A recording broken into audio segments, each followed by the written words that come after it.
How's it going, everybody? This is Matt, Tomcat Sports Cards here, and welcome to episode 4 of the Poke Check podcast. I'm really excited to record this episode because it's going to be about a certain goalie who's above my head right now, who's a Vesna winner, and somebody who has been just a joy to collect. And who better to talk about that with than my friend Chris, who I got to meet not too long ago, and who's just as excited as I am to have him on here. So, Chris, how are you, dude? What's up, bud? Thanks for having me, man. Absolutely, and an avid listener to the Poke Check podcast too, which is awesome. So, how's life treating you lately? Oh, it's good, man. Like you said, avid listener. I enjoy the content. We don't have much of that on there, specifically Flurry stuff. So, getting back into the hobby, I appreciate that you bring that to the community there.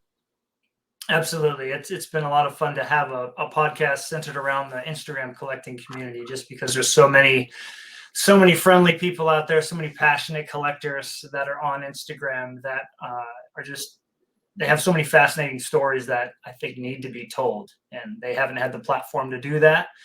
And although you and I have had the chance to chat like this before, we weren't live, we weren't broadcasting it, but we had some really good discussions, and I'm excited to go through some of those topics with you over the next hour and a half or so. But Marc-Andre Fleury is in Chicago right now. You and I have had our discussions about said Chicago team, and I'm going to just throw a random one at you right now, just to start it off on a hot take.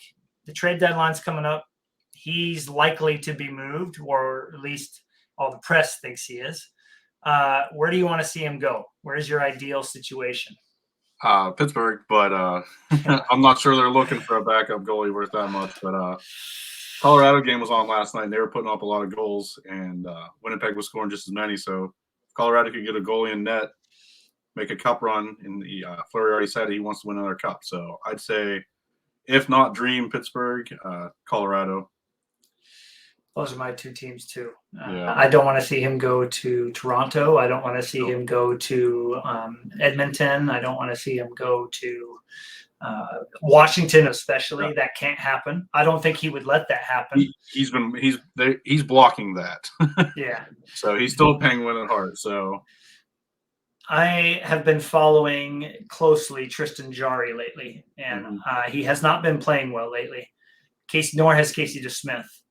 And the Penguins are scoring goals, which is good, but I honestly think it could work.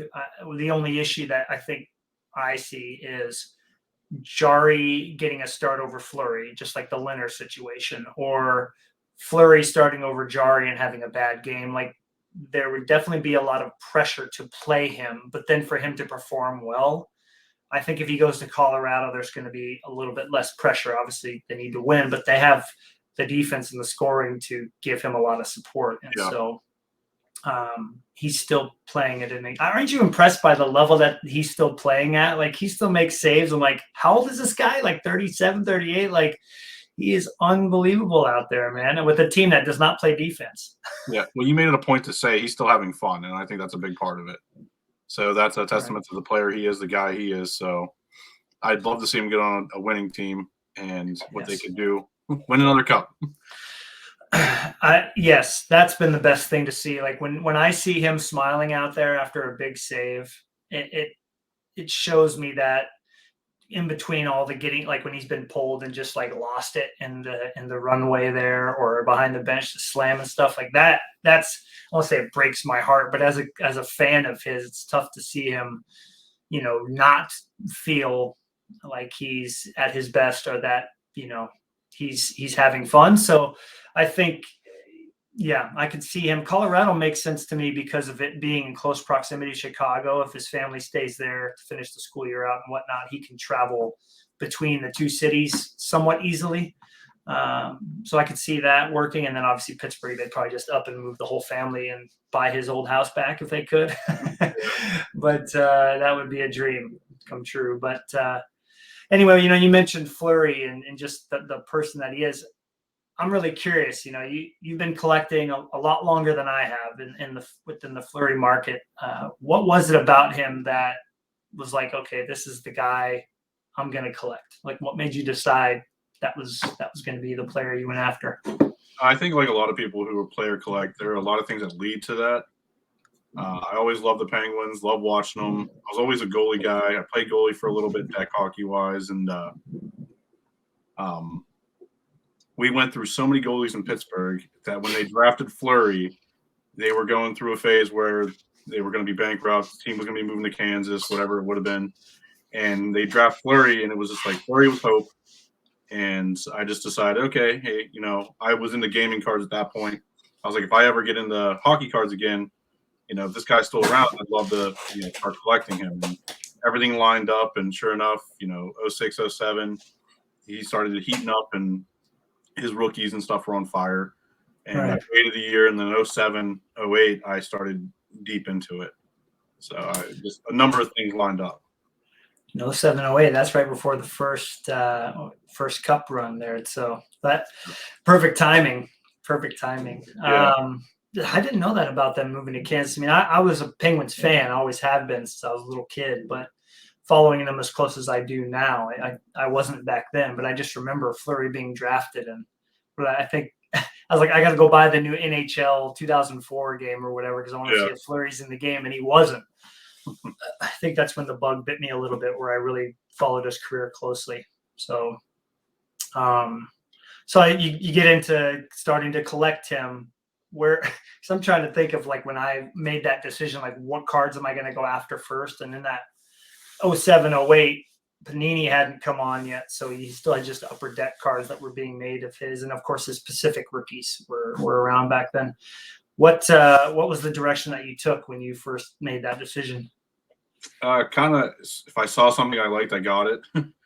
I was inspired a lot by two of the mega collectors, one being Kendall, and he's always had a website for some reason. Always, all the cards I needed to see were always there. And then there was a gentleman from Texas, he was another school teacher, who player collected Jack Johnson and Mike Madonna. And having that, like, to kind of think about, like, oh, hey, other people do this and put loads of money into hockey cards, I can do it too. So while I was balancing school, I was buying hockey cards as much as I possibly could. There's something about being a teacher and collecting, you know what I mean? Like it's a nice way to escape, like when we're in that zone, when we're at school, we're in that environment, we are in our element as far as our being professionals, and it takes a lot out of you. So while cards take a lot of energy for sure and time, it's that fun hobby that's so completely separated from teaching, but it's also something you can be organized at, because as teachers we're very organized. So it's like it's kind of interesting. I've heard more teachers that are collectors than I would think.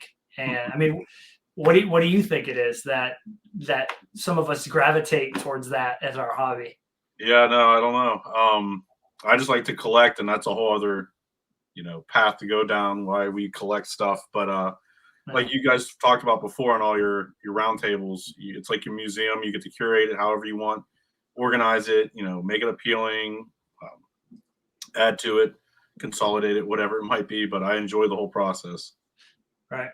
Well, and I think too, being a teacher and a collector, we are able to kind of be focused collectors. We're not just kind of buying willy-nilly. We're really deliberate with what we're doing with that money and where it's going to go. And we have like a path that we want to go down to accomplish certain goals. I think every teacher that I've talked to, Al was on here. I interviewed him last year during the playoffs, and he similarly he's very passionate about Jerome Agilna, and he was very deliberate in what he wanted to accomplish with his collection. And I feel like most teachers I know kind of are in that same vein, So, I mean, looking at myself, when I finally decided to collect Marc-Andre Fleury, I took a very similar approach. I took your advice and came up with a want list and wanted to have that feeling of accomplishment by finding cards that I, set as my most desirable to add to my collection. And, that's something I feel like every collector should do, as opposed to what cards can I buy and make money off of down the road. Oh yeah, I never envisioned flipping in hockey, so that was not my thing. No, yeah, that's just a whole nother topic to go down for sure. But so thinking too, when we're collecting on our own, we're kind of in our own world, unless you have friends that, like if you and I live close to each other, we'd probably be hanging out and talking cards and whatnot. But Making card sets. yes, exactly. But before this kind of technology existed where you could communicate on video so easily, we were kind of in our own worlds as collectors. Everybody was back in 08, 09, so forth. Um, when did you make that decision because I don't think you've made a website, but you got on Instagram at some point to kind of show off the collection. Was that something that you had wanted to do for a while, or was it just like, oh, this looks like it could be fun? Yeah. I mean, a lot of things were opening up, and it was getting easier to access that kind of stuff. Because I'd watched YouTube forever. I'd uploaded videos, but it was so time consuming, and I just didn't put the effort into it because I was more interested in just collecting my stuff, not really sharing it yet. Yeah. Then 2015, 2016 rolled around, and I just have all my stuff. And other than looking at it all the time whenever it was out or you'd walk past it, it was like I want to share this now because there's not much else to do with it. So Right. practicality of it was let's start showcasing it.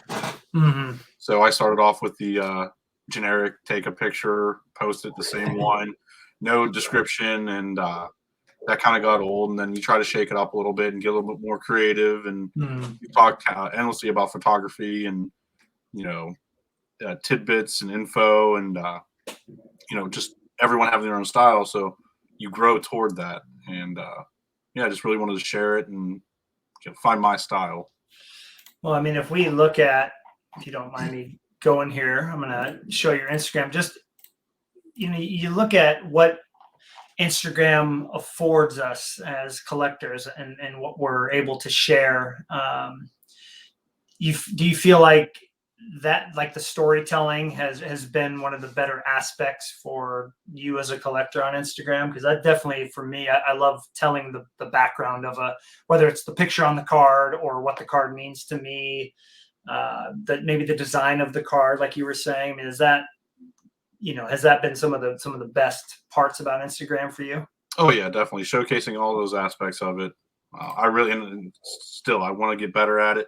I want to do more with it. I want to have more fun with it and put more effort. Right. Well, you chose some great cards here, by the way. Oh yeah, there were so many more. I was like, oh, I can't make it fit in this little square for Instagram. Right. No, I love seeing things like this too. This is a style that I've tried to do a few times, and obviously with the great lighting that I have by my kitchen table, I've kind of relied on getting the visual of the card. But having the background is also something that's appealing, because when you're scrolling through, you want to think, you're right. You want to think to yourself, like, what's going to get somebody to stop and say, "Ooh, that's something special." Like you've got the little bobbleheads and things of him in the background, Yeah. showcasing the card, and that's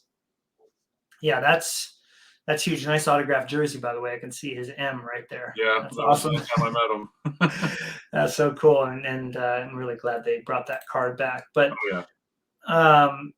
yep, thanks for the Christmas tree inspiration. You got me to break them out and go through them for sure. Yeah. Yeah, so it's been really cool to see. I've scrolled all the way back when we first met and went through and liked as many of these as I can. But it's been really cool to see you go from something like this, where a lot of people do this. They just say, "Here's what I got. Here's some pictures of them." You can tell that the effort's been put in to do more themed. Like you've got your picture frame here, but then also going and taking a picture of your cards and having it have some kind of a theme. And this is when you really started. I could tell that you were really taking the time to take a photo, and hopefully those types of things are noticed by other collectors on Instagram. And I definitely recommend more people to try to do that.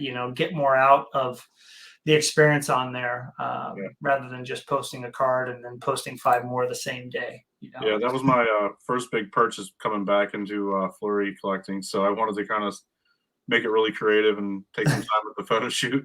Yeah, dude, that's awesome. And that that's a perfect springboard into the next question, because again, this podcast, I like putting things out there that get other collectors to think. Like maybe somebody is like you were before you got back into it, kind of on the fence, like I don't know about this market right now. It seems a little volatile still. The prices are high, but what what made you decide to come back? If we were correct, we were talking late October, November. Like you had taken a hiatus for a bit, and then you decided to come back into the hobby. Where did that come from exactly? Just you. I spent the entire time he was in Vegas just kind of backing up from all the high prices and everything like that. And I felt like him going to Chicago, some people were offloading stuff again. It was getting a little bit easier to tolerate it. Even when he left, there was Flurry just has so much hate sometimes, irrational hate, where we've discussed that before. I've seen the conversations. I don't know why people hate him. It's just like so there were a number of things why I got out of it, but then it kind of like faded away and made it a little bit easier to be back around it and then Mhm. be open and in the public about it again, because that was the big part of it. Was I never went anywhere behind the scenes, but I just kind of stopped using Instagram and then buying into the prices and competing with people who were not they were overpaying, but I just didn't feel like overpaying. Couple of those were probably me, because you and I follow the end prices. We check all the sale prices on eBay and follow the market quite closely, which has been fun to chat back and forth. But and that makes sense. I mean, it's the hate. I have a funny comment that I'm going to have to pull up off screen and share, Mhm. because I had a chat with you. I don't want to say who it is because I'm not that type of person, but there was a certain person on Twitter who I then found on Instagram and Yeah, I had remember. it. I tried to, after that happened, because things got a little heated, I tried to just, have a chill conversation. Like, where is this hate coming from? I really want to know. Like, how can a person who's a fan of the Penguins not like somebody like it's in the past, it's done with. And the comment was, if I remember not quoting directly, but it was more or less, he is an all-time great prankster, not an all-time great goalie. And I was like, oh, okay, I can kind of see that. But I think a lot of people misconstrue the idea that he's, all his silliness and playfulness as a teammate made him play worse. Like I think that's when he's in that zone, he probably plays better than Yeah, when he's not being that way. And you know, I don't know if this person was an athlete or not, but I think everybody has their way of getting into their element, into their zone. And any of us that have played sports, I know that when I'm kind of smiling and having a good time on the basketball court, I'm going to play my best game. I already yeah, know this. But when I'm too serious and putting a lot of pressure on myself, I don't perform. And I think, you've probably experienced that too in all the yeah. sports you've played. That's how I see it. But I think we could take a minute and talk about, like, what is it that about Fleury you think that draws people to him still? Because regardless of the amount of hate that he might get, there are a lot of people who are not Penguins fans, who are not Vegas fans, or just hockey fans that love watching him play or just like him as a person. So what do you think it is that draws people to him as a player? Well, I mean, honestly, he's just contagious in that sense where he's having fun, he's loose, he's playing his best, and he's not, stressful to be around. The locker Mhm. rooms he's been in, he's been a leader, and people look up to him for a reason. He's he's that for the environment there. So I think Yeah. once he moved from Pittsburgh, where he was constantly the scapegoat for everybody's faults, Yes. uh, they started seeing him in a different light. He got a whole new market, and I think that just catapulted him into national spotlight. Right. That was shocking, but probably the best thing for him as far as his career, because it reinvigorated his career. Oh, certainly, certainly. And to have them go all the way to the cup. Can you imagine if they'd won the cup that first year? What I mean, I still think it was rigged. No one can argue it was rigged. well, and then yeah, and watching that cup, well, almost cup run that they made last year, um, the flub against the Canadians is something I've replayed in my mind a lot, because had they won that game, maybe he's still in Vegas, maybe they won a cup, it could have been completely different. But overall, I think being there, getting a new team that was successful right off the get-go. He built up such a large fan base. And one of the best things I saw this year was Alex Tuck's interview with the Sabres. I don't know if you saw that, but he did an interview and he was talking about what he learned about being a good teammate and about like being involved in other players' lives as a teammate. And he said everything I've learned came from Marc-Andre Fleury. Nice, yeah. And so many other players have talked about how good of a teammate he is. Mm-hmm. I don't think that can be overlooked because not only is he a good teammate, but the guy still can play very well. And no goalie wins 500 plus games without being an amazing talent. But to see him carry himself the way he does in other aspects of the game, I think it has just that. As I learn more and more about that, that's how I could feel myself swaying into like, I have to only collect this player.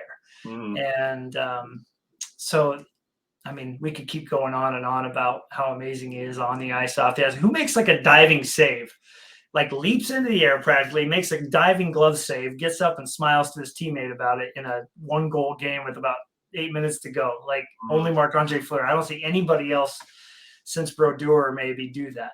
It's just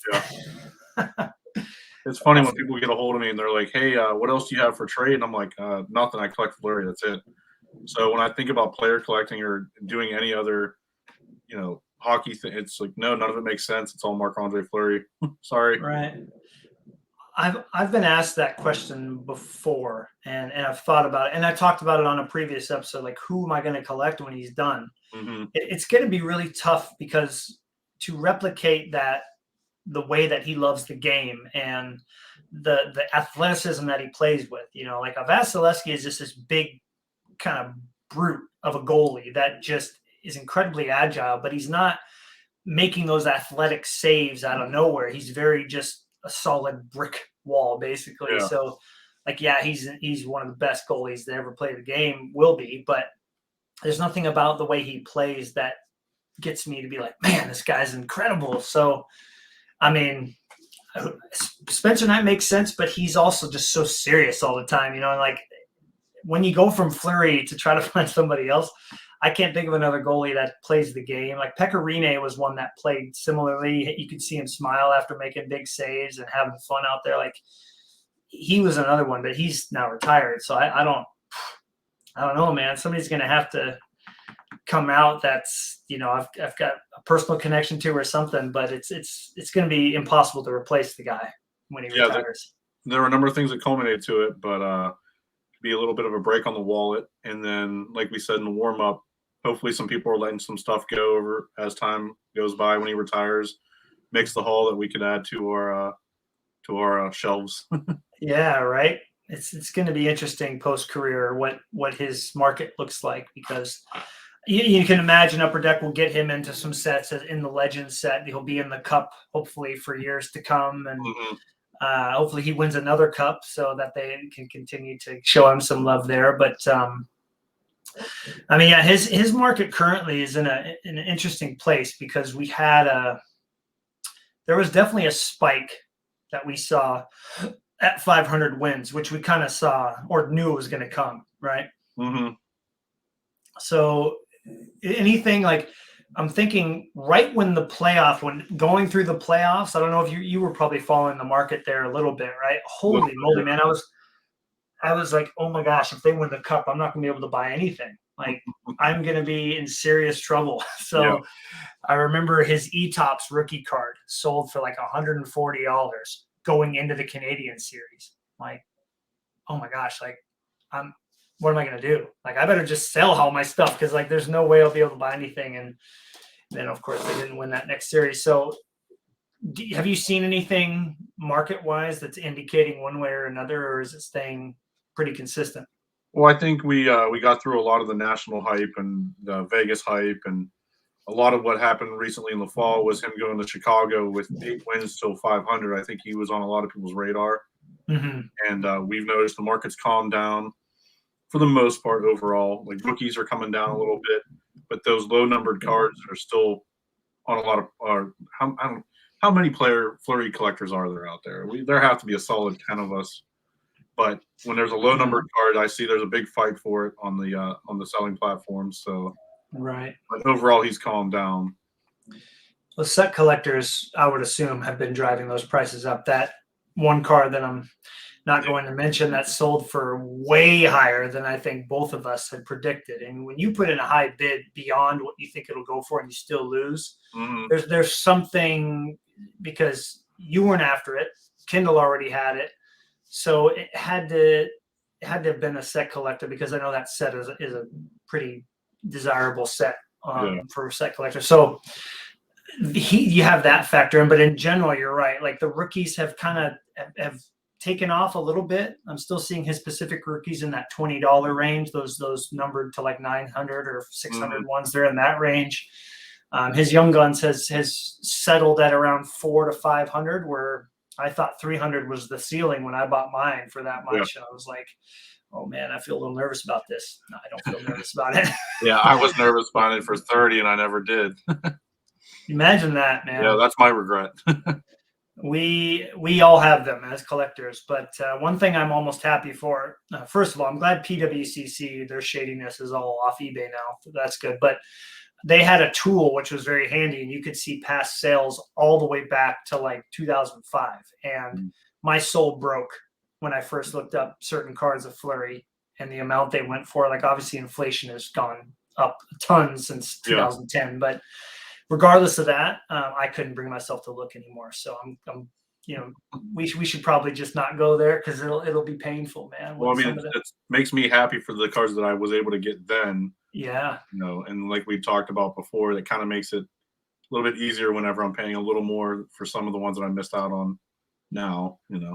right, right. Well, even when I got into it a little over a year ago, I've got cards that for like an honorable numbers for $100. That card would definitely go for a lot more now, and so whenever you get into a market, you want to just hope that you're able to get things under market value at times to even out those overpaying Yeah. auction wins. But yeah, no, I think overall it's been a good experience, getting it, because you and I, for the most part, maybe me just about 6-7 months more, we've kind of been collecting again within the last year and a half. So I mean, I think for me, it's been a really good experience, and I've met a lot of really, really nice people that have helped add to the collection, including yourself, Mm.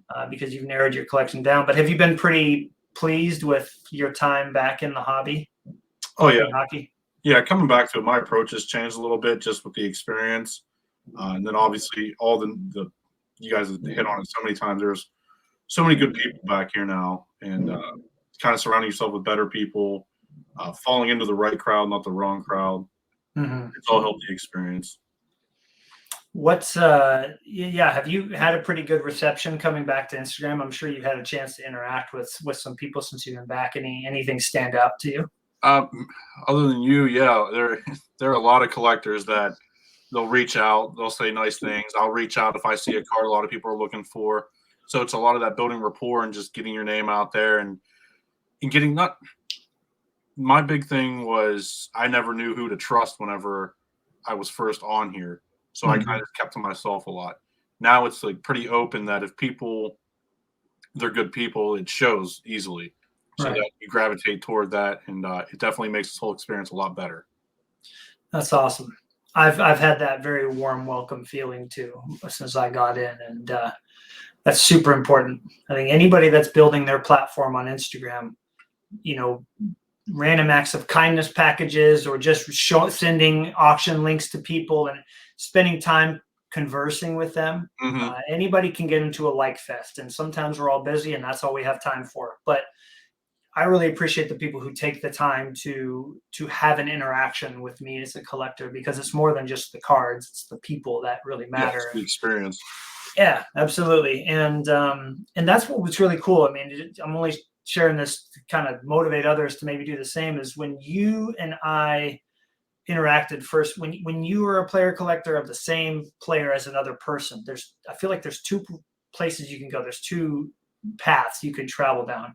The competitive path, which deep down a lot of us are competitive. We're collecting sports. We probably played sports, and nobody likes to lose. But there's also the other path of let me build up a friendship, at least an online friendship, and work together, to just to see where we're at as collectors and help each other out. And when you go down that path, regardless of if there's a card you're going for that's the same or not, I feel like you're setting yourself up for success that way.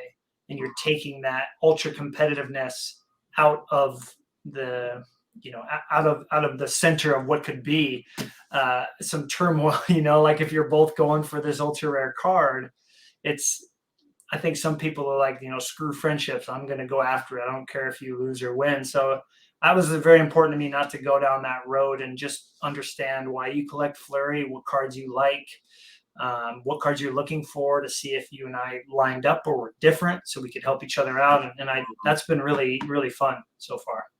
Yeah. So yeah, that's I've seen it go the other way, and I'm glad it didn't go that way with you. But it was just fun to talk to somebody else that collected the same player, because up until then I really didn't. Kendall never really updated his page, and so I didn't really interact with anybody else who collected Flurry like heavily like we do. Yeah, yeah, it's always good to get the insight and perspective from somebody else, and what their reasons are. So it's always nice to see. When I saw your page and you had messaged me originally, and I got on, I'm looking at it, I'm like, okay, this guy's pretty serious about Flurry. I'm like, I gotta scroll and like as much as I can, and there was so much I couldn't go all the way down there. No, I remember seeing all those pop up. I'm like, who is this guy? Like, Yeah. had I messaged you prior? Like, had I seen a card of yours and just said something? Because I can't remember. Maybe You messaged me on that platform, and then I found you on your IG handle, and you were like, "Oh, this is you," and I'm like, "Yeah, this Oh, man." okay. Yep. Gotcha. No, it's been really cool, man.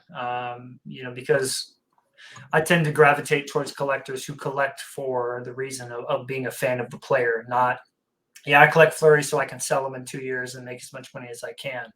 Not to say there's anything wrong with that, but I feel Yeah. like that's not why I enjoy the hobby. I enjoy the hobby for the friendships and for, just the intricacies of the cards and the player and whatnot. Yeah. So, It definitely made it a little bit easier too whenever you're buying stuff, and it's a little bit of an investment in the back of your mind. that's true. We plan on keeping a lot of it for a long time, and the fact that he's getting 500 wins, maybe another cup, potential Hall of Famer. Right. When you go to move this stuff later on in life, you're like, okay, I can get a little bit back, so that'd be nice. I feel very safe about our cards. Yeah. I feel very safe about my cards, and I know that you do too. That definitely helps. Somebody was going, you should be putting more money into your retirement account. And I said, there is my retirement account. Go look at those cases out there. Yeah, right. Seriously. I mean, he could be injured tomorrow and never play another game, and his investments are safe. He has 500 wins. He's won 3 cups. He's one of the most lovable players, likable players that's ever played the game at that position. What else do you want? You made a point to say he's one of the most collectible players too, and he's brought that on himself. Where whoever else you play or collect, if they're serious or if they're bad in interviews, whatever it might be, Flurry checks all the boxes just for safe investment. Fun to collect. No, you nailed it. He does. He's as safe as you can get. But this isn't an episode to make more people go buy Marc-Andre Fleury. It's just maybe to show some love to him, and also maybe get people thinking like it isn't all about the investment. Find a player that makes you feel good about collecting. I think hearing from Al and all the reasons he likes Jerome McGillna, and having that experience of him going into the Hall of Fame, I think that's like that's the end peak of being a player collector, is when that player goes into the Hall of Fame. You're like, all right, I followed his career from the beginning to the end. Now he's in the Hall of Fame. He's cemented in the greatest of all time. I mean, that's where it kind of peaks at, and then you just kind of enjoy the collecting in between. I mean, that's going to be interesting for us when he does reach that moment, and how we decide to go for cards, because he's got plenty of cards out there to still chase down. But speaking on that, I got to show you some love, because you really talked about how focused you were when you got back in. You said, I'm going to clean up the collection a little bit, kind of thin it out, which I've certainly appreciated. And also say these are these specific cards that when they become available, I'm going to go for these, but I'm not going to be dabbling in other places so that when these do show up, I can like go for them. Was that pretty important to you coming back in? Is that how you knew you would be able to like survive in this market? Yeah, and I'd gotten my fill of buying as many cards as I could, and I really started gravitating towards certain sets and certain designs, and I wanted to make that the focus rather than just trying to consume it all and not be happy with it. Because yeah, at one point you want to collect them all, and then you realize how irrational that is.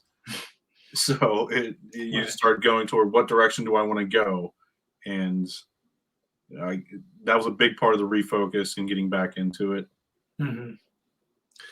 It it is unrealistic to think that other than one other collector who's made that their goal, and if you can financially afford that and you have the connections, then Oh, more power to you. by all means, you network, you get it. Yeah, go for it. I I just mean, we would if we could, I think, but that's not realistic for either of us. yeah, and I just I have my boxes and my safes and stuff. I have it wherever it is, and at one point there's just so much, and I Mhm. do other things too with the hobbies and the collecting. And I just when it came to the flurry stuff, I really narrowed it down. I was just like, okay, I want to consolidate this. This is what I like. This will be the retirement, nest egg for this part of the hobby. Yeah. You know, so And it's been real fun to follow though, just like I mentioned, when you have those top 10, top 20, and you say, these are what I would like to find in the near future over the next year or two. And you check one of those things off, man, it's a very significant part of your collection. Like the card, you found it, you got the offer to go in, you've the cards in the mail, the cards arrived, you open. I mean, experiencing all that, it just adds so much more value to that experience as opposed to, another flurry card came in, cool. Maybe take a picture, put it on your database, boom, goes into the binder, goes in the top loader, into the box, and who knows the next time you're going to look at it. So um, that's been really cool. So when you came back in, off the top of your head, what were like, name a few cards that you had on your radar as soon as you came in? oh, his low numbered rookie stuff. I remember I only saw it one other time. His high gloss young gun out of 10, Mhm. and at the time I passed on it because there was a little bit of corner damage, I and know which one you're talking about. they wanted $500 for it, and I was just like, oh, that's a little bit. If it was mint, maybe, but I passed on it. Now I couldn't even fathom what that card would be. A few dollars more than 500, I Yeah, will right. venture out to say. Uh, but yeah, all Wow. his rookie stuff because I just never made it a point. I was going after a lot of the cup stuff, a lot of the lower number stuff that whenever I was doing it. Never made it a point to get the rookies because I always thought they would be there and be affordable. Mhm. Like I said, with the young guns that wasn't high gloss, there were the point where I was waiting for it to dip under 30 just to buy it and feel comfortable with it. And now flurry collectors and set collectors, young gun collectors have driven that all the way up over $300 to $600, and I was like, oh, that was a big mistake. Yeah, but I think hindsight, looking back, you can kind of see those patterns. I mean, the hobby is more accessible than ever, Hmm. so you're not going to hide a flurry young guns from anybody. It's Yeah, not going to sit in a lot unpurchased. Like you're not hiding that card. But yeah, I think we can all look back on things like that, situations like that, and think, okay, knowing which card specifically I'm going to go for, and you can kind of have a price range that's in mind because, for instance, I'm going to share the screen and show this card that we have had some real fun discussions about, the platinum portraits. Um, when this set came out, when I saw the checklist and saw that he was in this set, which was the 1 out of 800 packs, was the shortest print insert that they've done in a long time, and he wasn't in the base set, so I knew I could focus on just that card. mm, And when the first one showed up, it happened to be somebody on Instagram. Too bad I couldn't just go to them directly and do it that way, but it was listed on eBay, and I already had this price in mind. I was going through all the different. I was looking at all the sale prices of the Aho, the McDavid's, the Dry Settle, like all the big names, Shifley. I was kind of gauging, and I believe I got this for 3. And what's been cool is to see that you've also been able to get one at that price range. So kind of looking at the market, there's so much available to us now that we can really zero in on that price. Were you able to do that, when before this got in your collection? Yeah, and I have you to blame for this one and the Young Guns acetate. Where coming back into it, I had my old want list, and I didn't know some of the new stuff that had come out, and this was definitely one of the ones. Even before I made the updated want list, I was like, I have to get this card ASAP. We've talked about we don't know how short print it is, what it's numbered to, if it's 10, Right. 15, or 20. But yeah, I was able to look up the very limited info we had on sales, completed auctions and stuff like that, and I got it for the price I wanted, so I was happy with that. Right. We definitely have, how do I say this? We've kind of motivated each other to spend more money. So you've enabled me to buy more. I've enabled you to buy more. So you can blame me if you want. I've definitely blamed you for my love of Panini going up a lot more. Yeah, Um, but yeah, that's one thing that's been really really cool is to you kind of utilize the resources that you have. Like you've got all these collectors on Instagram that are more than happy to share some of their prices that they've spent for things, what they think something's worth, and oftentimes you can get a price that's in that range that most times is going to get you the card. So I would definitely like to throw out to everybody, if you got connections, like just like I talked about with Logan when he was on here, he and I have bounced off prices to each other a lot. And then when you have a dog that's there to ask for how much the cards are worth, and then you've got everything that you need, right? I'm not even kidding with you, Matt. Her name is Flurry. That's perfect. She is Flower Girl, so I named my dog after it. So That's awesome. Well, she must have known we were talking about Flurry then, huh? yeah, she's waking up from her nap. She's like, "Okay, Dad, what's up?" Yeah, what are you doing? Yeah, no, so that's been really cool, man. And I commented on there too, is it's really cool to see people that you've built up friendships with when they get those cards in. Yeah, You can be just as happy for them as you are for yourself when you get a big card. And I would love to continue seeing more of that. I know that there's a lot of it on Instagram. I love seeing that. I love seeing people, rather than being jealous or coming on saying, "Man, you outbid me. What the heck?" Like, it's really cool to see other collectors experiencing what you do when a big card comes in. So yeah. that's just as important to me as getting the big cards. You So know, yeah, that was great to see that. when I was on here originally, that was a big part of it. Anytime you'd post something, everyone would be like, "I need this," right in the comment section. Just Hmm. need this. PM me. How much do you want? And I've noticed now everyone's just congrats. Nice card, good pickup. And Hmm. very few people will drop into your messages asking, "Hey, is this going to ever be available?" And that's fine, but Yeah, it's not directly like, "Hey, I'm asking for this. I want this more than you do. Give me it." And right. so it's been nice coming back, and the uh, the community that I've been a part of now is a lot more tolerable and not driving you out or make you want to not do this. For sure. No, they are few and far between, and maybe that's the evolution of the Instagram collecting community, at least in the hockey community, is very passionate player collectors who, if you spend 2 minutes on their page, clearly you will see that nothing's for sale.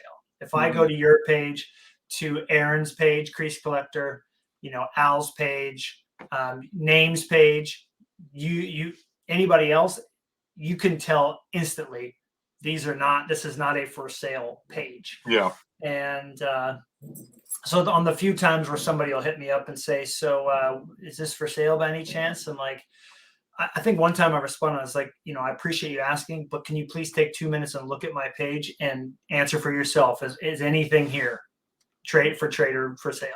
yeah, And oftentimes, "No, sorry, I really need it for my set." I'm like, "That's great. If I see another one, I'll hit you up." yeah, But yeah. I'll let you know. this is just not the way that I collect. And I had a funny one. I went live the other day. Did you pop in there for a minute when I I was did not live? get a chance to. I watched the video after the fact, though, and I Oh, meant to that's right. comment, but It, yeah, it was middle of the day or end of the day on Thursday. But the first comment by anybody, "Got any caps cards for sale?" like that, what? they did that one on purpose. They were stoked for it. They had to have. That one made me laugh. But Yeah, it's been really good. I've loved seeing everybody else's collections and their passion for their player. It's infectious, is the Oh word yeah, that I would say, and it keeps me motivated to collect. I mean, I've listened to Center Ice Cardcast with Aaron and Eric, and every time I listen to that, I get like, "Ooh, I should go look at that card that they're I talking do about." it This every time. flurry, yeah. I'm like, "Dang it, man! You guys did that to me again." Because they were recently talking about President's Choice, and then you and I had that chat, and it reminded me of that card that Eric was talking about. So, yeah, definitely something these podcasts do that's and kind of infectious, but. Yeah. Anyways, I'd say overall, it's been really successful for both of us since we've got back in navigating this, you know, this expensive market at times. But his higher prices now, like we can just throw all those like pre 2016, 17 prices out the window. They don't really matter because they are not a Never reflection happened. of where he's Yeah, at. Never gonna happen again. So if you look at, from his Vegas time to now, things have slowly gone up as inflation has gone up. But I see that as natural because of his popularity as and amongst collectors in hmm general. So I'm not seeing anything that seems unreasonable. You'll see some sales of. I can't imagine collecting like Crosby, McDavid, Ovechkin, like any of those. I just can't even imagine. You've had some of your guests on before when they're talking about Gretzky or Crosby, Ovechkin, Lemieux. I'm just like, nope. I'm happy I've never been a part of that market. Don't want to be a part of that market. Yeah, that's just it's so unpredictable and so expensive. Like at least with Flurry still, you and I can still, when we message each other, hey, this auction come up, like one that I'm excited to share next week, hopefully a card that's coming in that you happen to own. I was in talks with you, like, where do I expect this? Where should I expect this to go? Where would Yeah, you expect this to go? And for the most part, I think the price it went for was right in line with where we thought it would be. And I don't think you can do that with a lot of players that are in the upper top tier beyond Flurry. The Brodeur and even Patrick Waugh, some of their prices are still gaugeable, as if that's even a word. But Crosby, Ovechkin, Gretzky, Iserman, even. I mean, some of these big time players, it's just like who knows what's going to happen with these hmm cards. Yeah, I mean, I even saw John Van Beesbrook card the other day go for huge amounts. It's like, what the heck, But yeah, we're lucky. I think we're lucky that it's not too crazy. yeah. Well, he's got a couple player collectors as well who are after his card. So I enjoy seeing those pages. Oh yeah, the '90s guys are the best. Yeah, it's just where I got started. Obviously, I started collecting in the '90s because of my dad, and did my Jocelyn Tebow collection, put that together, and now it's where it's at. I don't Yeah, see it hardly growing anymore, but I'm happy to go through it and look at it. But I'm curious. I don't know if we have this one on the list, but you mentioned that you were in the hobby and other aspects, and you actually just did a card show last week, which was kind of fun to. And I'm sure you're still recovering from that, but yeah. I'm curious. Talk a little bit about how you're balancing the flurry collecting, which I know you're really passionate about. You really enjoy, but you love the other side of the hobby just as much. So how are you finding balance between the two? You know what? Not even just thinking back to when I was in grade school, high school, and then when Flurry was drafted. At any point in my life, I was either collecting football cards, gaming cards, if it's Pokemon or Yu-Gi-Oh, or now Magic the Gathering kind of stuff. Mhm. When I'm not doing one, I'm doing the other. I'm always collecting. So, like I said, that's the big thing is what I just love a number of things when it comes to collecting. If it's the designs, practicality of it, other people who are interested in it, the community experiences, stuff like that. But it is a juggling act. There's a lot of balance that goes into it. Whenever I had to come back into Flurry, there was a lot of refocus and you set up your goals. Like, what do you want to do with it this time? This time around, it's a lot more find some of the stuff I've been missing for a while, share what I have, enjoy the other people that are good collectors and community members. So I really wanted to refocus on that. But it's an act to try and juggle it all. I bet. Yeah, I I bet did it a is. gaming card show last week where I was able to sell, and that hobby, selling that hobby supports that hobby, and sometimes it spills over into Flurry, and It's just a matter of something pops up, I'll grab one of the flurries I'm missing. Other Mhm. than that, I still like to play that because you don't just sit there and with binders. It's you can do stuff with the gaming card, so I enjoy that aspect of it. Okay, gotcha. Now, we also talked about the market for gaming cards as opposed to sports cards. You were pretty adamant about it being king right now, right? Like just as far as general popularity around the world, and even in the country, that the gaming card market, if we combine like Pokemon, Yu-Gi-Oh, and Magic all into one, that is king beyond sports. You would say, right? I mean, they have their trade off. Obviously, with the nostalgia part of it, a lot of people are growing up getting their adult money, so they can put more back into their childhood kind of thing. But there's a practicality to it. You can do stuff with the cards more than just invest and look at them. Hmm. But yeah, I think a lot of people just being able to revisit their past or childhood, that's a big part of that, where it's driving that market. Pokemon's more of an investor's market. Yu-Gi-Oh is a competitive market, and Magic's just a casual, competitive collector investor market. So, with the we've talked about Instagram, YouTube, making this content more accessible. I think obviously with Marvel, it being a nerd or having that interest in the lore is a little bit more Hmm. accepted now, and I think that's another reason Definitely. why the prices have gone up and people enjoy it. Yeah. We're open about it because back in the day, some of these gaming cards we used to play in secret. When we would play when we would play Yu-Gi-Oh, we would say we're going to go study, and it'd be a bunch of the jocks all playing card games. So we had to That's conceal too that. But funny. now it's the point where I can have a card club at school, and everybody comes up asking what it is and says how cool it looks, and they want to join and start playing. So Right. it's a good experience that way.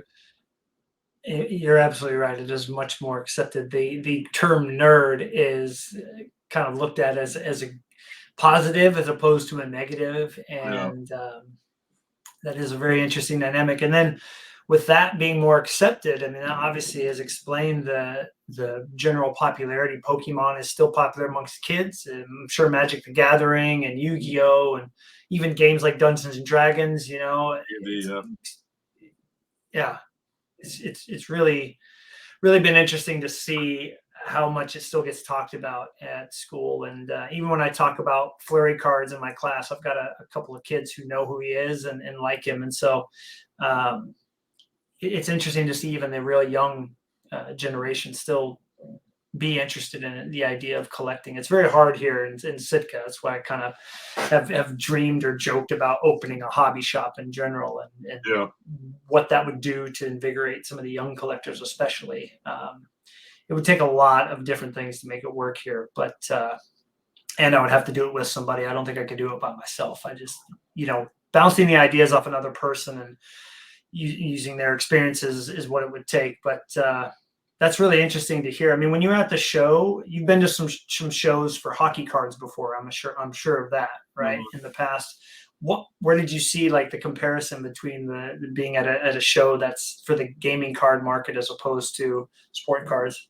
This is something we were just joking about because sports cards, everybody that comes up to you, they want to wheel and deal, get the best bang for their buck. They want to invest.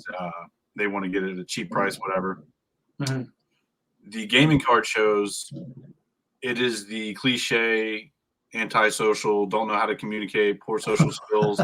So kind of sitting there being a little bit more, easier to talk to. You're just Yeah. trying to, hey, how's it going? What are you looking for? Let me know. And it's real quiet. So it's kind of funny the differences between the two communities because everyone's competitors for sure, but some are well versed and others, you can tell they're not open with it yet. So Mhm. that's kind of funny about it.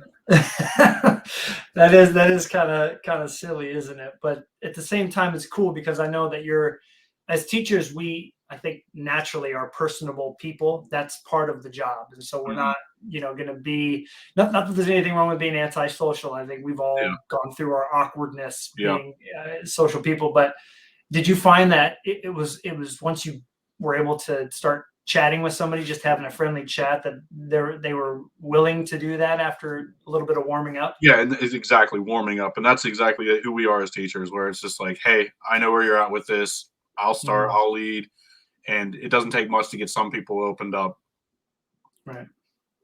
That's cool, man. Yeah, that and when we were chatting, I was kind of living vicariously. Man, I wish I could go just hang out with him for a day and just see what that dynamic was like with the crowd, just sit behind the table and listen to the conversations. I mean, I don't know if we'll have a chance to do this together. I think it would be great though, is like going to a national or even the expo at Yeah, some point. that's But on my bucket list. yeah, but just like I think going around and I had a lot of fun at the national I was at. It's just like meeting the people. The people I bought my most expensive A Rod at the time from. What the dad was a teacher, a retired teacher, excuse me, and the son uh, talked about that. And I met the son, I met the dad, and after having that chat, then getting a deal done, it was.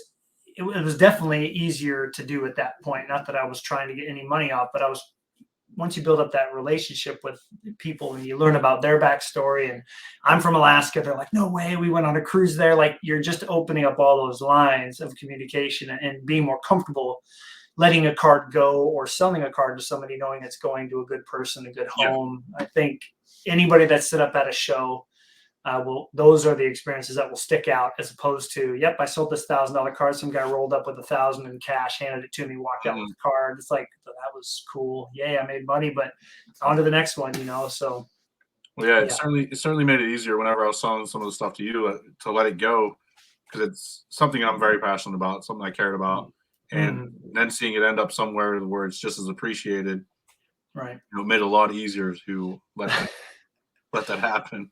Right. Well, I again, thank you so much. I mean, a couple of the cards that I got in my collection, I will likely not be able to find on the open market Yeah. for I mean, at all. So, but that was important to me because I'm sure you've done this too. Whenever a card becomes available and you're working through the intricacies of what it's going to cost and all that stuff, I always find it to be very important to let people know what type of a collection it's going to.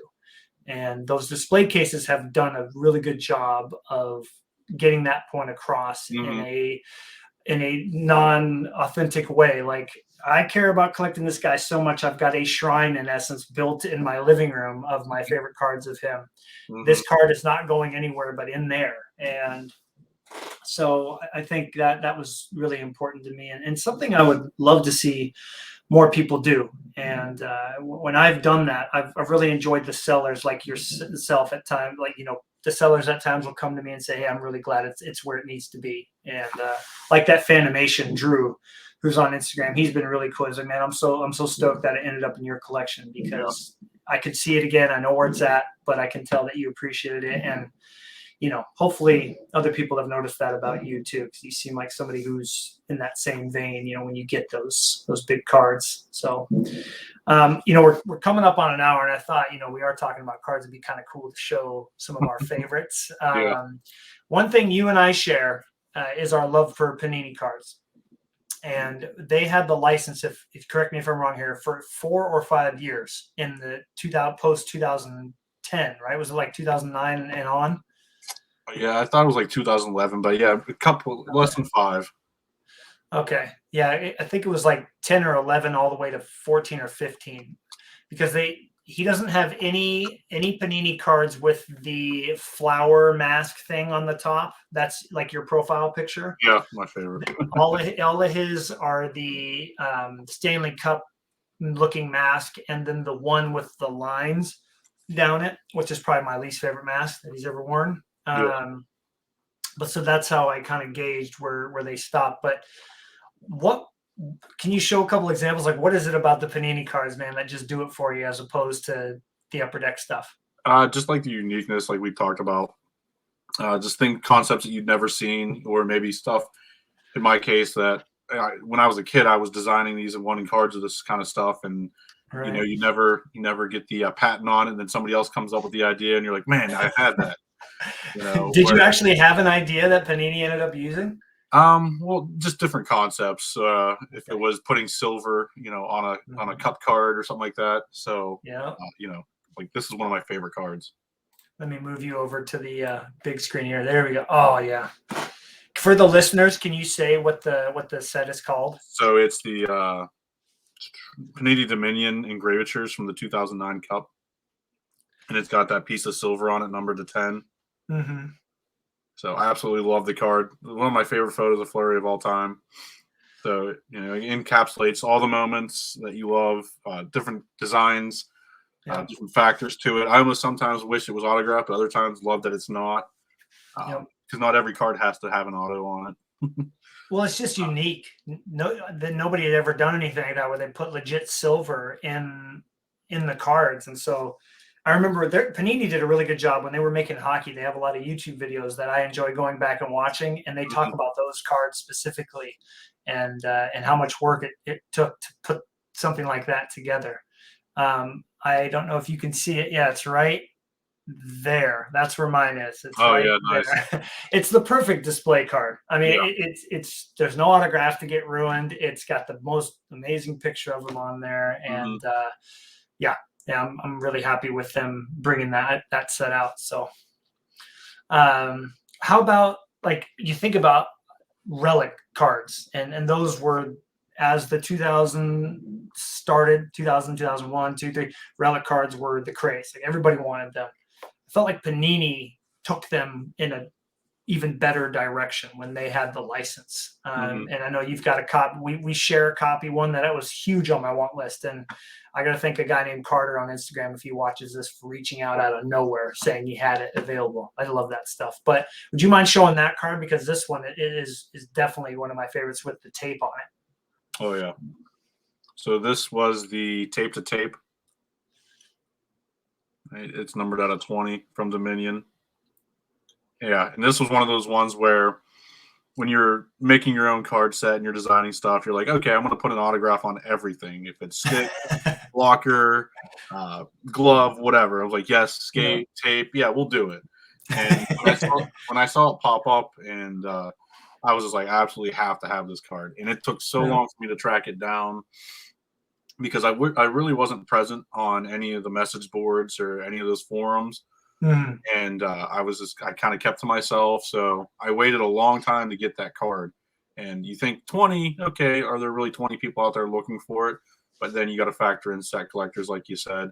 Mhm. Flurry had a good collecting market, and when I found this card, this was one of those mail days where it was just like, yes, absolutely stoked to have this in the collection. It's never going anywhere. Yep. Yep, absolutely. I felt exactly the same. When I put these shelves together, I took a photo of, I don't know if I sent it to you. I feel like I did, but I put it in my story. I lined them all up on the shelf, and it was that one in the front with a bunch of others behind it that had Mhm. all come in the same day. It was right around Christmas, right after Christmas. So mail was super delayed coming from Canada, and yeah, man, I was like, this is such a unique concept, and I don't think it's been done since then. I don't think Upper Deck has ever tried to do that. They do the swatch autos in the cup, which give or take, I think they have like kind of a niche with collectors. Like I don't prefer them as much because the autograph is so much harder to read and look at Yeah, times. it's smaller, so it fades a little bit more. Yes, absolutely. I think there's one up there from 08, 09, I want to say. But that idea with the tape and then going on YouTube, you can see that one video where they got a stick from a player. They ask him a couple of generic questions, and he's kind of like, dude, just let me get out of here. Here's a stick. But he signs it over as authentic, and watching them go through the process of like slowly peeling the tape off and then slapping it down on the paper that they use to cut it into the chunks that are on that card. Mhm. I like, this is awesome. Like Yeah, seeing it all be created and then that was having him awesome. sign it afterwards was like, I've got to get one of these cards. So Panini definitely not only did things that hadn't been done before, but they gave you that insight into the design of their cards. They even showed them like be very careful with a wood saw and cut out the nameplate and made it a 101, which, if anybody would like to see what that looks like, Kendall has it on his website. Right? It's one of all of our favorite Flurry cards that's ever been made. Yeah. So I would love to see Panini back just so they could do stuff like that, because I think Upper Deck has had some trouble in making cards in general, but I don't know if they have ways of bringing that kind of memorabilia into sets yet. So Yeah. hopefully, in the cup they can bring stuff like that out because they've done some really cool stuff lately in that set where they've tried some new things, different ink, different photos, different designs in general. So more game use blockers and tape and gloves and laces, all that cool stuff. Like Panini Prime is another one that just absolutely hits it out of the park. Share this one real quick. This is one that a fellow Flurry collector decided to let go from his collection and be in mine. But since you own this first, Chris, were these cards when they first hit the market that really stood out to you beyond most of the others? Oh yeah, that's the biggest patch I think you could find on a card, and it wasn't chopped up into a bunch of little pieces. It was the centering of his shoulder number. So when I Mhm. saw those cards, I absolutely loved them. But I And have two other ones that, even though they're not the numbers, it made it a little easier to get rid of those ones, especially because they were going to a good home. So for sure. Well, I'd love to see the two that you have because those, I think, when you're talking about a jumbo patch of Flurry, you can't beat the two that you have in your collection. You just, as a Penguins fan. you know, and Yeah. that's part of what, like, some of the stuff I have where it's made it a little bit easier to consolidate because I know that I have some of my dream cards already, and I'm very fortunate and was lucky to find them when I did, and the timing and how everything went down. Right. Well, the So next step is getting yourself a glass display case. I'm trying to make you spend more money, and I'm trying to motivate you to build a display case because I know it would just be so yeah, much fun to look at. so I was happy they did both concepts for the Winter Classic and their original uniforms. So we have the prime colors, and both these patches, if it's the eye and the head of the Penguins. So that's, that's so cool, man. like I they're love it. The Winter Classic jerseys are the best. I don't know. I think we're in the same vein with that. Like those are the coolest pieces on jerseys. yeah, they're not one-on-ones, but they are one-on-ones. Nah, And I know yeah.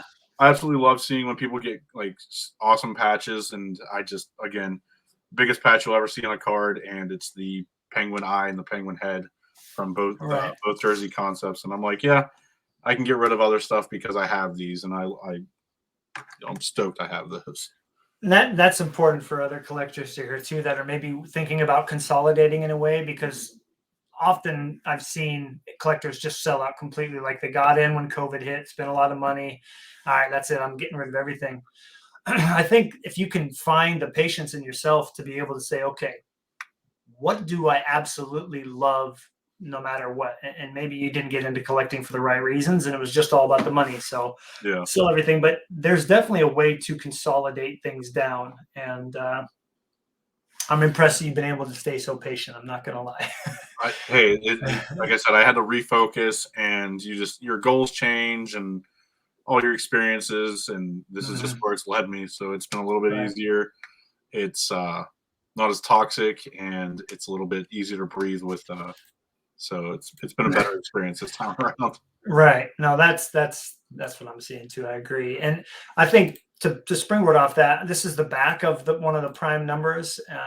Let's not do that so people don't have Caesar. a seizure online. It did that a couple times when I was working with it last week. But I really enjoy the just the overall design and photo editing that Panini used. They really darkened the photos on a lot of their cards. I think anybody that's listening, if you have some Panini cards there, even the base cards, take a look at them compared to Upper Deck from the same year, and you'll see. I think Premiere does this. Upper Deck on their Premiere sets do this, and maybe even the Cup. But there's a way that Panini edits their photos that gets them to stand out even more, and that is something that, as two people that really enjoy card design and looking at the intricacies of that, is something that stands out to me. Is that something you'd agree with? Oh yeah, certainly. They definitely put a little bit more emphasis on the photo editing, and then even enhancing it just using some certain filters. Hmm. I appreciate that for sure because it makes it pop off the card, and I love the designs of them. They just, I posted this one just the other day too. Like they just did, this is a Panini Pinnacle card. They just did things that they did a good job of separating themselves. from the other Upper Deck at the time who were still making cards. They did a really good job of doing lots of different things and just trying new things. Some worked out great, some kind of didn't. But on the secondary market, these cards I feel carry a lot of desirability. Like here's another one. They definitely adjusted the filter on the picture of Fleury and did some cool little designs in the background here. And you have the gold of this one too. I mean, it's a card that when you look at, you kind of stop and you want to take a peek at just because visually it stands out. Yeah, and you were talking about Upper Deck and wanting them to try different things. I don't know where the line is with the creativity or the licensing or even the printers, but Mm-hmm. I would love to see them just bring some of this stuff back or bring Panini back. You know, I don't know why it's so tough. Like, Upper Deck does a good job when it comes to cards like this. Like their SP Authentic cards, that's always going to be highly desirable. You got the oh yeah, white background, the player picture is edited out. You've got some cool designs with the colors here and some ink splosh or whatever you want to call that. They have their moments, their big moments in the sun, like the Fanimation too. Nothing like this has ever been done for hockey. So they have their moments, but and then the editing that they do on these cards, this is very Panini-esque if you ask me. yes, This I looks agree. like a That was one of the Panini reasons I card. was drawn to renditions. Yeah. I wish he was in a Pens uniform, but I've even known just Oh, this one up just because it's such a stunning card. right. I think post-retirement he will have a renditions card for sure. I mean, and Upper Deck does stuff like this for sure. But then look, this is not a like bashing on, but when you look at this picture closely, it's kind of pixelated a little bit. Yeah. And for me, Panini did a really good job. Everything was very, very clear. Here's a Leland Irving. I mean, you look at just like overall the clarity of the pictures. Anyway, it works, and it's something that that has stood out to me ever since I really decided to get back in. Like I've added a lot of Panini cards to my top most wanted. Mm-hmm. I know you've got a couple other ones there too. Maybe you can pick up on this hint, but there's a certain card you have that's got a chunk of metal in it that that has never been done before or after. Like it's like they were sitting in the room and they're like, "Hey, has anybody done this before? Nope. Okay, let's do this." Exactly. So it's like we got a roundtable of making a card set. This is one thing we would definitely land on as well. Yes, we would. I think I know which one you're talking about here. This Yep. is A National bit heavier than others. Yeah, it's the National Treasures Buried Treasure out of 10 auto.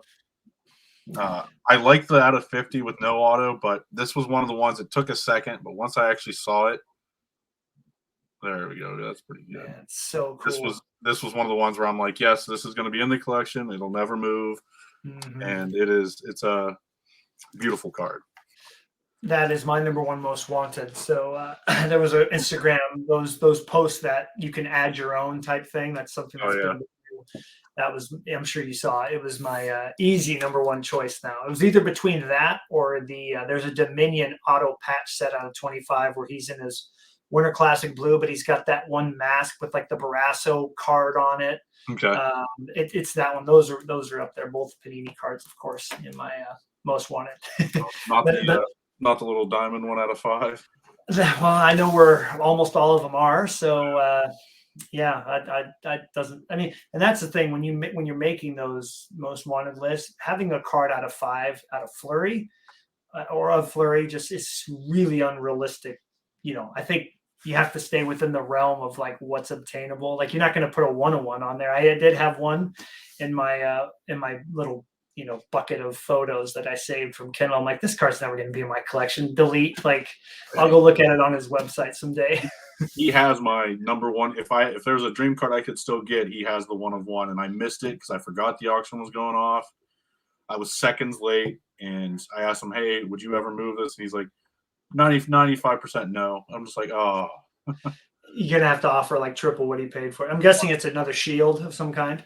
No, I'm happy to have the shields I have. It was I got it right here because you had the Vegas one up, but it's the Masterpieces paint. It's the original painting, 1 of 1. Oh yeah.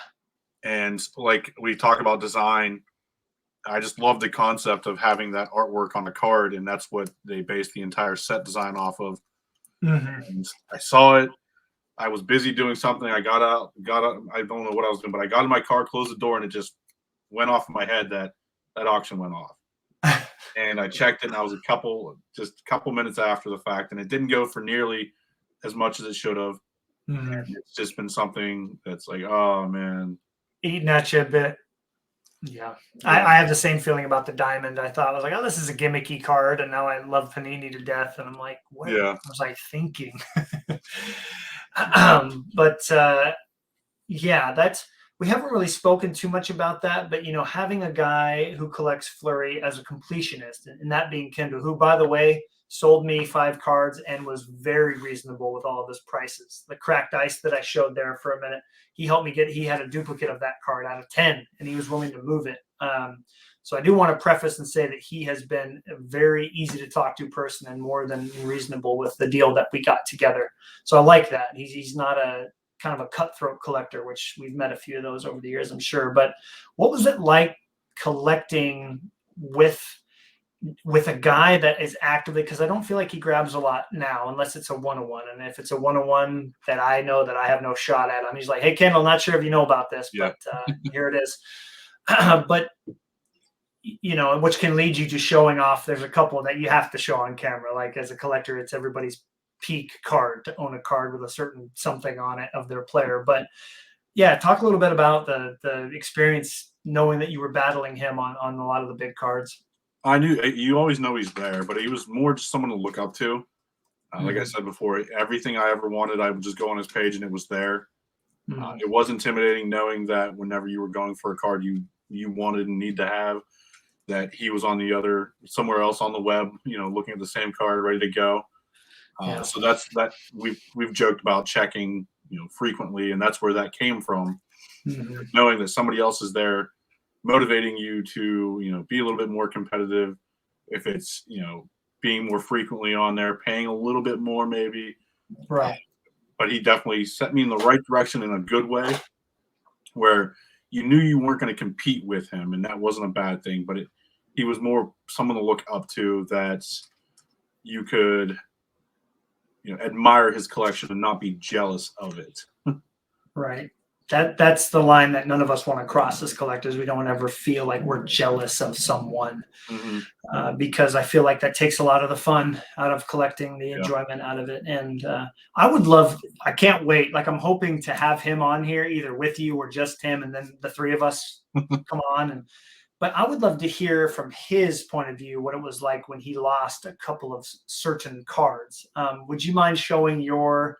They previewed on the Christmas tree photo, but I'd love for you to talk about the story you told me about when you won one of those, Yeah. You know what? and the excitement of that. A lot of that was timing too. So I guarantee, had he seen them, he probably would have, put in a far superior bid, or offer for that. But Mm-hmm. I just was checking so frequently at some points that when they were popping up, and I might have been on my lunch break or my prep period or something like that, and just update it. And there it was, one of them. I'll do both. But it pops up. This one. This is his shield from 14-15. Right. Oh man, that's so cool. Yeah. That's So unreal, man. up until this point, yeah, you're looking at Kendall's collection all the time, and you're admiring everything he has. But I'd never seen a vertical shield of just solo Flurry. Everything was always with Stahl or Malkin. Mm-hmm. So when this popped up, I was just like, oh goodness. ASAP. You've talked with so many people of, you couldn't put in a bid fast enough or an offer fast enough, and the seller accepted mine, and it was an honest, fair bid for the time for this card. And I was stoked that I was like, okay, hey, I got away with one, and this at that point was my dream card, and I didn't need anything else from that. And then the next year, rather, actually, it might have been 2 years, but then this one pops up. That's awesome, man. And so, again, this makes it a little bit easier whenever I'm consolidating and narrowing it down, because I have my Grail card. I have my Grail card. And especially competing against collectors like you, Kendall, now, where if this pops up now, we saw the Adidas one of one booklet sell for just shy of $4,000, and I was like, Yeah. I'm not paying 4K for that, but No, we're out of that market for sure. for that Vegas, but I would have been a little bit of trouble if it were a Penguins booklet. I think It was a did Reebok. do we know if Kendall bought that or not? No, I believe it went to somebody over in Europe, and then not Kendall, but somebody speaking on his behalf said that he's not trying to compete with the Vegas prices Okay, so for the he's same just after reasons the like Penguin we stuff. are. Like, Yeah. but so it's like I have my Grail card. I'm stoked to have that as a centerpiece, and that was just another one of those timing where I put in a fair offer, the seller accepted it. You've talked a number of times about you remember exactly where you were and how you felt. I was leaving school when I put the bid in. About 15 minutes later, I was pumping gas. I put the cap on, closed the door, hopped in the truck, and it went off that they accepted. And that was the longest month of it coming from Canada down to the States that I've ever experienced waiting on a card. I can only imagine. Because was there tracking from Canada at that point? Uh, there was, but obviously with customs and getting to certain hubs, it was just, oh, it's been there for 3 days. What are they doing? Yeah. And then Yep. it got there, and I open it, and just to open it and have it, fall out of the envelope, and you're just like, there it is. Yeah. I moved a lot of gaming cards. I moved a lot of things around just to get ready for what I thought it would go for, and I got it on my first offer. So I was pretty stoked at that. Man, what an experience. What an experience. I'm glad you got to tell that story because hearing that from you last time we chatted was just like, man, you get excited hearing about that because we've all had that experience. Yeah. I fist pumped when I got the platinum portraits for the offer. I was sitting right here and I was like, yes, like it. But it took a message to the seller, and I told him how excited I was to see this card available and how much I wanted it, and that also adds to it. Where I think I actually got the message from him. He said, "I'm happy it's going to the collection it deserves to be, and I'll go ahead and accept your offer." And I was like, That's awesome. no way. So, yeah, happy that you have those two shields in your collection, and you've talked about them a lot, and it's going to be tough to ever top something like that. But Yeah. that means everything else is just, as they say, gravy. Everything else is cherry on the sundae after that. Yeah, I was wondering So, what other collectors do. Like, very fortunate to have my Grail, but I see some of these Crosby, McDavid, Lemieux, Gretzky. I always wonder, how do they feel when they win, or get one of the big ones, or is it just another card? I always just wonder, like, what's the sentiment there? good question. I think it would be great to talk to somebody Yeah, that's coming from that perspective. I only know one guy in the '90s baseball market who's a Griffey collector, and many people will know him. His name's Joe LaGreca. Nice enough guy. More than happy to share his experience and knowledge.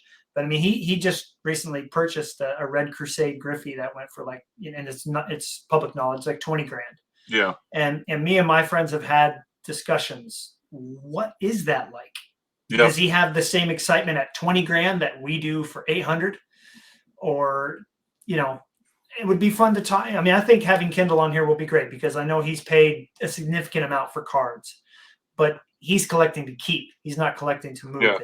And this guy, Joe, will sell if he can get more. That's kind of his goal. He's just building, building, building. So, yeah, I do wonder, because Gretzky's have got to be the most movable hockey card that you can own. Well, yeah, and So, it's such a competitive market where to land one of those one of ones, it's like, are you doing it just to invest? Are you, though the stars align and a player collector gets it, and yeah. it's one on one RPA shield, whatever. So I just wonder how that feels for them, or what their thoughts on it is, or is it just another card or another investment that they spent $500,000 on or something? Yeah, I don't I know. mean, That's a great question, Chris. I don't I, know. I see it across all the markets too, though, where with COVID, a lot of it has been investors driving the market, driving the prices up. So Mm-hmm. I like and I enjoy seeing enthusiastic people, and I hope that they're the ones landing some of these bigger cards. Right. People that enjoy the player that they're collecting the same way we do, the same way we've talked about certain people on Instagram that just, you can just tell how excited they are to land like their most wanted card, and that I think that's just as exciting and more important than buying a McDavid for $5 grand, knowing that it's going to be 10 grand in a year if they win a cup or something like that. That's cool in its own right. Maybe that's what gets them excited. But I think with us, we find it the most exciting and enjoyable to see somebody like ourselves who adds that card for that they've been after for a long time. And I got to experience that a couple of days ago. It took a month to get here from Australia, but when I made my visual most wanted going into the beginning of this year, and we talked about that was very big for you and I to set that goal of these are the cards that I want the most. And then in your mind, maybe you don't have them. I think you actually had yours listed and then you sent me the picture. But to have that, like the Fanimation and this card right here as my number 1 and 2, and to be able to have found them before March seems kind of like, okay, well, I guess I've peaked like everything else. Like if I don't find anything else, it's okay, but I remember being on eBay when I was really looking for Fleury, and this card right here, I don't think it was this one right here necessarily, but this card, there was an auction or that was not available to ship to Alaska, which again, by the way, everybody shipping to Alaska within the US is completely the same as shipping to Pittsburgh or Chicago or Los Angeles. There's no difference. So I don't know why eBay's ever made that an option. I think that's silly to not ship to Alaska or Hawaii. There's no difference now. But it sold. It was like $500 or best offer, and somebody just went up and straight up bought it. And I've never seen one since then. So since making the list, I've seen a couple people with them, and I talked to this guy from Australia, and he and I were just kind of striking up some conversations. He's a passionate Fleury guy like you and I. And I said, this is like my holy grail card. I've never traded a card I don't have a double of, but I would be happy to do it for this card. So I offered him the color coded and the Tristan Jarry showcase auto, and he happily accepted. So here is my holy grail card for 2022. Doubt it'll be topped. It's the Artifacts. There we go. Honored Hopefuls. And yes, it's a Vegas card, but design-wise, I think this card really, really. Can you imagine this with the Penguins photo? I was just thinking the same thing. I'm just like, again, I'd be in trouble if they did some of these designs with Pittsburgh. Oh man, that would make it even better. But I like when Upper Deck goes with like the silver pen and the hollow foil with black background. Oh, the black background's stunning, yeah. That's why it was easy to let the color coded go, because I didn't he's smaller on the card and the autograph is in silver, but I think for that there's other players who have blue ink, red ink, gold ink, yellow ink. I'm like, why didn't they use gold? He's a golden knight. Like it would have made the card 10 times better. So it was easier for me to let the card go to Daniel, and he was very excited for me to get this. So we tracked it all the way from Australia, and it took almost a month to get here. Yeah. So then again, just like your shield, I've tracked the progress, and it's not something I will forget anytime soon. And doing that on Instagram Live was cool. It was really nice to interact with people and see them excited, but also hear what their number 1 most want is. And hopefully everybody gets the chance to get after that card at some point this year. So where are you at right now list-wise? Can you rattle off your top 3, top 5 that you're looking for? Excluding the rookie stuff, like the high gloss or anything like that, I have one more of his Penguins Black Diamond Gold out of 10 to get, which I think I've designated as my number 1. Is it the one? I know which one it is. I think he's got the brick mask from 07, 08. Yeah, it's kind of from the side, and I just got the ruby of that recently. Yeah, know exactly which one that is. Number 2 would be the Fanimation, which even though it's Vegas, it's still just a stellar concept.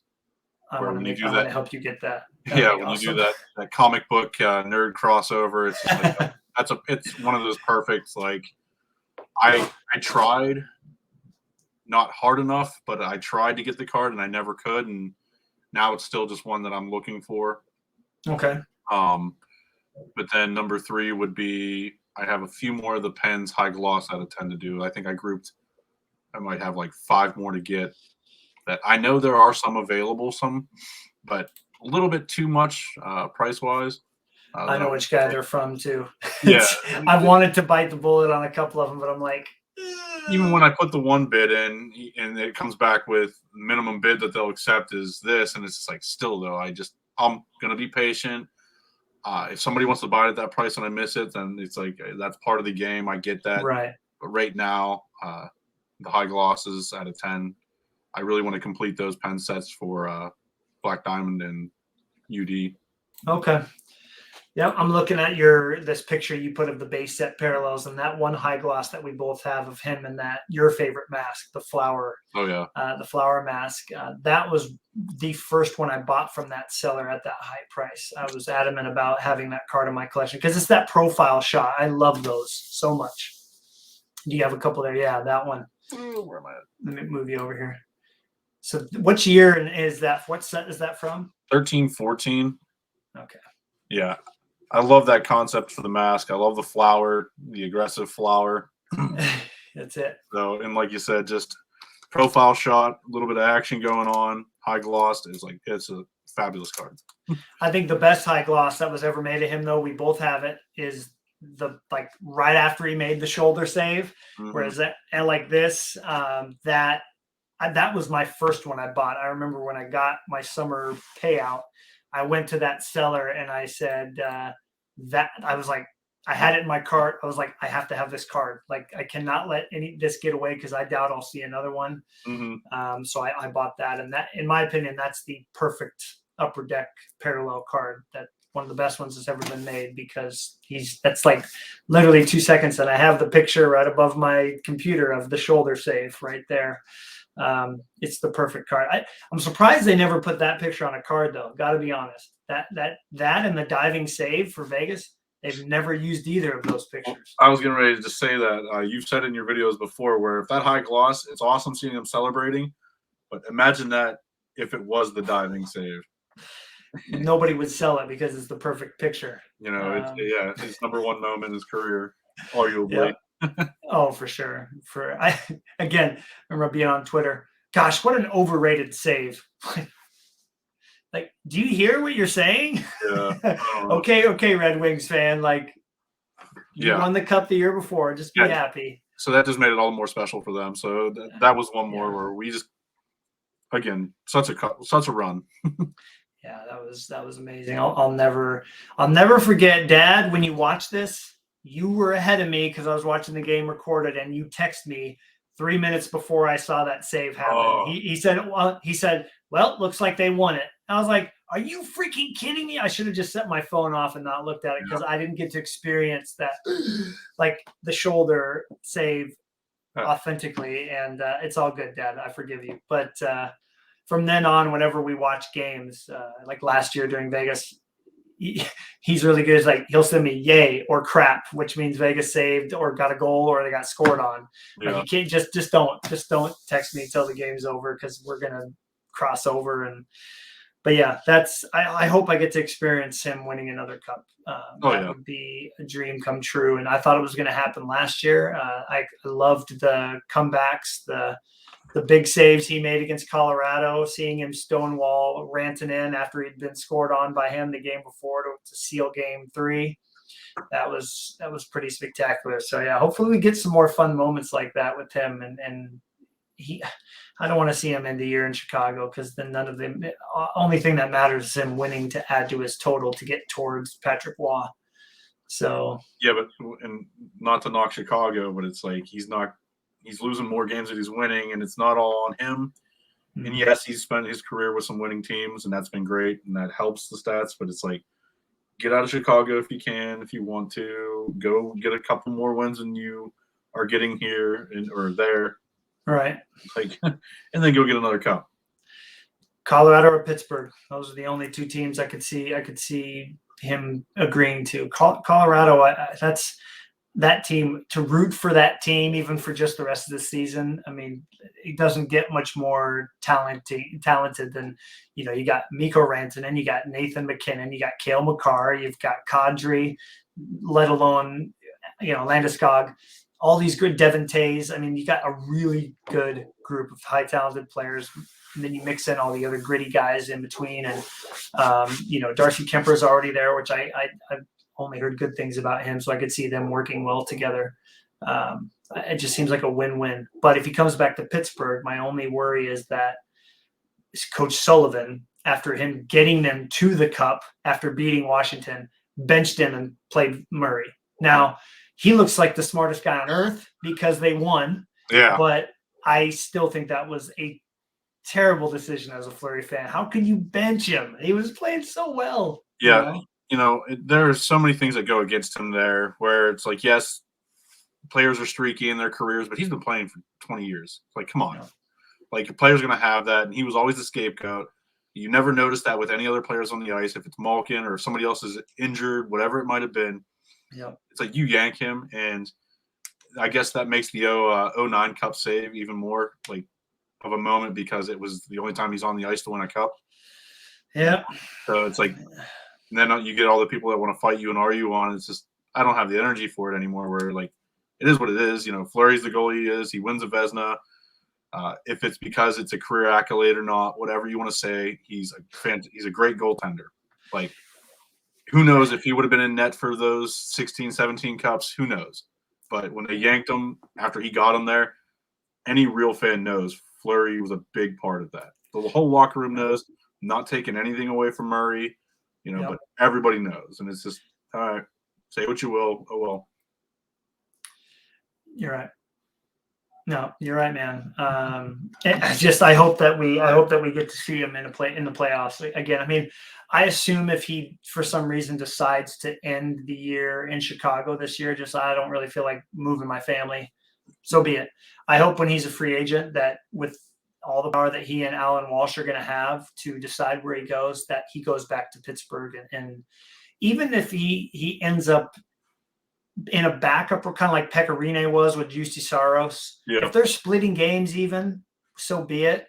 But then Mike Sullivan has the chance to play the hot hand, which he could do this year if he gets traded back to Pittsburgh to do that. If, he did that with Fleury. Fleury was playing so well all through the Colorado and Minnesota series. No need to bench him. But when he benched him after the flub and then giving up the overtime goal, which was a tough save for anybody, he played worse after that. Yeah. After he was benched, you're messing up that confidence. And like baseball players, just confidence. Yeah, confidence is everything, man, in sports. So it'll be a delicate balance. If he goes to Colorado, I feel like he would be the clear cut to just play almost every game. But going back to Pittsburgh, it would be a tough call. I wouldn't want to be Coach Sullivan in a way. I mean, it's nice to have two amazing goaltenders, but if I go to the playoffs knowing that Fleury is playing well, he plays. Tristan Jarry's young; he can play later. That's how I see it. Even think about how the Pens have done in the playoffs since Fleury's left. So it's like, imagine what happened. Fleury's a mentor, even if he's in a backup role. What that did for a Murray or would do for a Jarry. Mm-hmm. I can't see him not playing. I cannot see them trading for him, getting into the playoffs and big games, and him not playing unless he's just not playing well. Which that would break my fandom heart to see him go back and then just get obliterated, by the other teams. But Pittsburgh's playing well, so either of them or Colorado. I think Colorado gives them the best chance to win a cup this year. They look poised and ready to do some pretty impressive things. Minnesota would be another fun one. That won't happen because they love Cam Talbot there. But that would be really neat to see. As a collector, I don't want to see him go to a market in Canada because that would really his stuff would go nuts if he went to like Toronto or Edmonton and they won a cup. Oh gosh.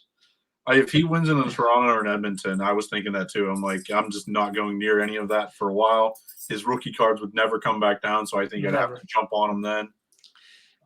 You'd have to evaluate what rookies you could let go, man. Like right now would be a perfect time to be sitting on like even 2 or 3 young guns and be like, oh man, like here we go. But thankfully that's not something that we have to worry about. But yeah, anyways, I'm excited to see what happens. I hope that he goes back to one of those two, or goes back to Pittsburgh or goes to Colorado.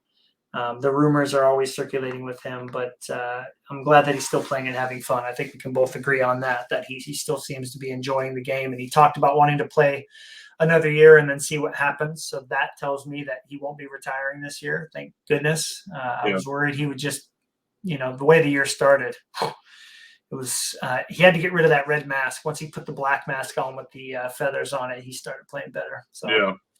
he's been wearing it ever since. It was funny. He brought the red mask back, played terrible for 2 games. It was like, how players are, athletes are. Get rid of that. That mask is done. Yeah. So yeah, that's gonna be interesting to see. So to kind of wrap things up, Chris, what goal wise, what are you looking at before we have you back on here, in a month or two, whatever, looking forward to the end of the season, playoffs starting, whatever, like what are your collecting goals at moving forward? Just try to continue being patient with it and hope stuff pops up. If he makes a move to another team, I like all the moves that he's been on. If he's been traded or drafted by Vegas and then picked up by Chicago, that's all been business related. I think now with him, he can pick where he wants to go, and if he is successful and wins a cup, I'm hoping more people are letting things go. I'll see, depending on what it is, I'll jump on the prices, but I want to try to just be more patient and just wait for the things that are on my list, or some of the new cards like you've talked a lot about. Series 1's coming out. What's going to surprise us in there? So I just want to be kind of ready for that kind of stuff and try to remain patient and focused. So that's the big goal, is wait for something to pop up that I've been wanting and see what else they're going to do. I am curious to see if they continue Fanimation, if they throw in, because they did the Young Guns acetate, that was an extended. But and he's in Vegas. His cards in the checklist are listed as Vegas Golden Knights. So as extended showed, he's going to have his Chicago cards in that, probably because his Chicago canvas card is an extended this year. So I'm assuming his Chicago base card will be in Series 2 or extended, which I can't decide how hard I'm going to go for his Chicago stuff. I haven't. Yeah. His game dated moments, I've been able to get a lot of those at $7-8, and got a couple golds for decent prices. So that's been nice. But I'm really curious to see. Just like with O-Pee-Chee, I hadn't mentioned it yet. There was a sneak SSP they put out called the Post Game Variation. O-Pee-Chee is very famous for doing their color variations, all-star variations, and so forth. And so last night somebody listed his post-game variation, and I really liked it because I've never seen a card like it before. He's skating away from the camera, and he's handing, like when they're given their first star or whatever, he hands a stick over or something. Yeah. It's as he like right after he's handed the stick over, and it's behind him. And so it's him skating away with his mask on but no glove and blocker on, and he's handing a stick over. I'm like, that is awesome. Like, I love the uniqueness of stuff like that. So catch that on a card.